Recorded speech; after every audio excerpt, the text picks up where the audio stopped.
So previously what we saw was how to export out the power outlet that we modeled in a separate scene. I'm back in the house over here and we're going to import it in. So I'm going to do it the same way that we exported, only instead of going to the export option, I'll go to import. Okay, I'm going to go to the import over here.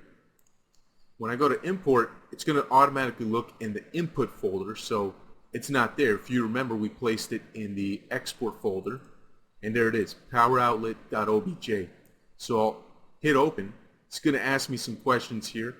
These are the default options. I do want to import it as a single mesh.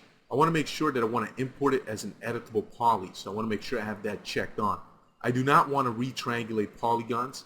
That's a big no-no. I don't want it to affect the geometry. It's perfectly fine the way I created it. Please do not alter it in any way, 3ds Max.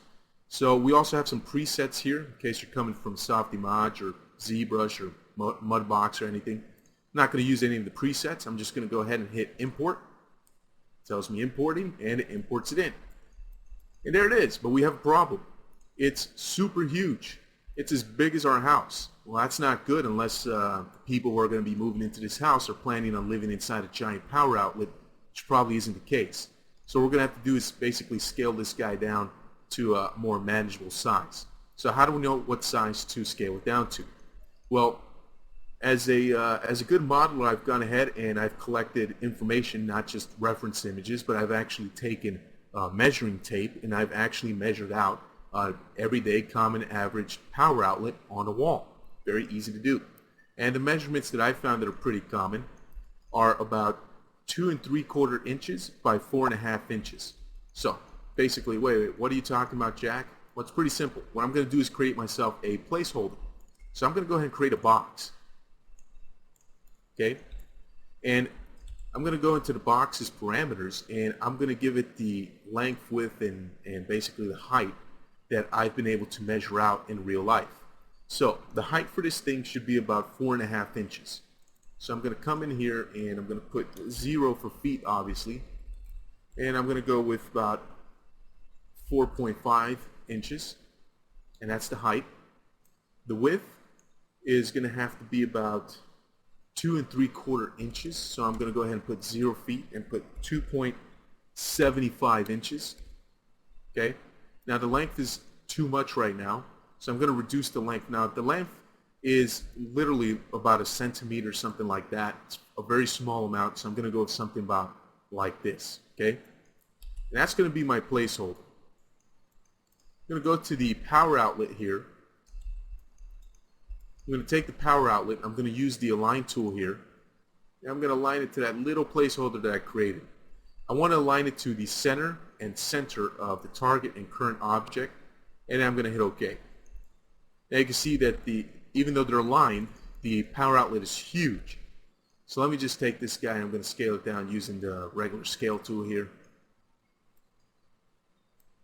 And I'm basically going to scale this guy down. See it scale down over there. Let me use the align tool and get it back over here again. We use the same options as before. I'm going to scale this guy. Get him over here just to kind of fit in. And it doesn't have to be perfect, but as long as it kind of fits in there with the placeholder, we should be good. Okay, so something like that. Alright, so it fits in the placeholder pretty good.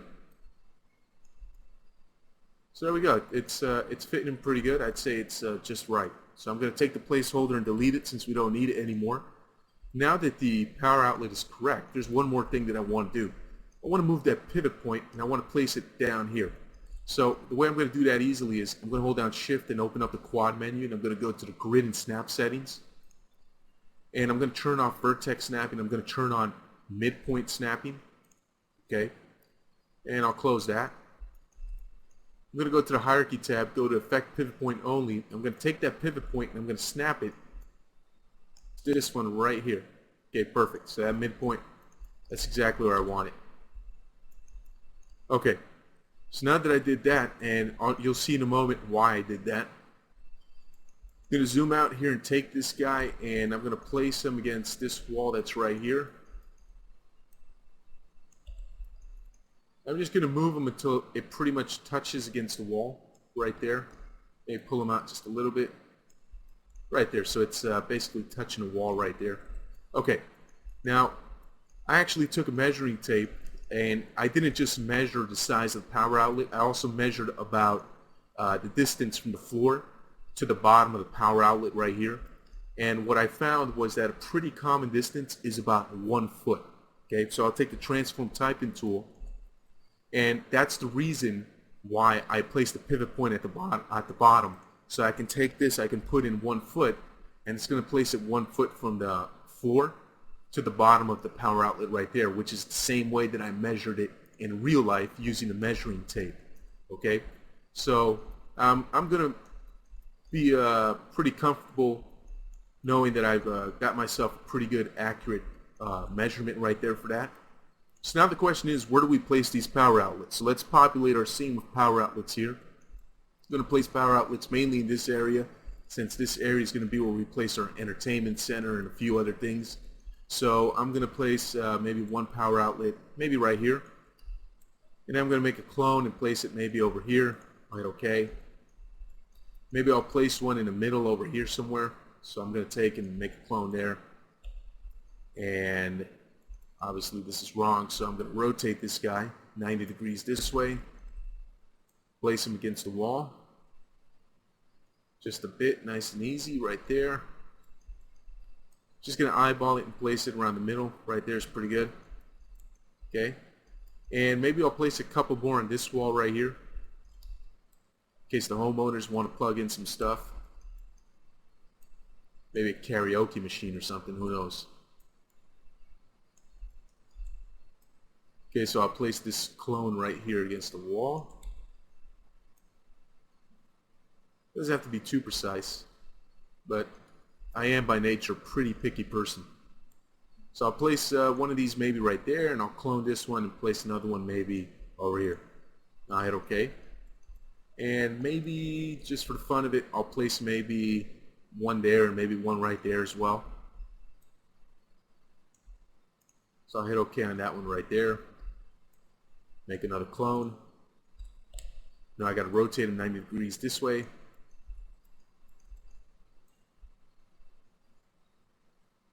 And place him against the wall right there. And you could use the transform typing tool to do this a little bit more precisely, but I'm just going to do it this way. And that's pretty much going to do it. I'm not going to place any more power outlets for now. If later on, and let me try to, oh actually it's already pretty much centered under that window. Wow. And I was just eyeballing it. Okay, so you could place in this hallway, you could come in the second floor in these areas and place there. I don't know if there should be any. Maybe there could be one right here. But I'll leave that up to you. You could go ahead and place these power outlets wherever you want. The good thing is that since we created a master power outlet, all we have to do is clone it and just keep placing more of these power outlets everywhere, because they're all basically the same thing. They're duplicates of each other. Okay? Alright, so I'm going to end this video here. And in the next one, we're going to create light switches. Alright, power switches for the actual walls. We'll do that next.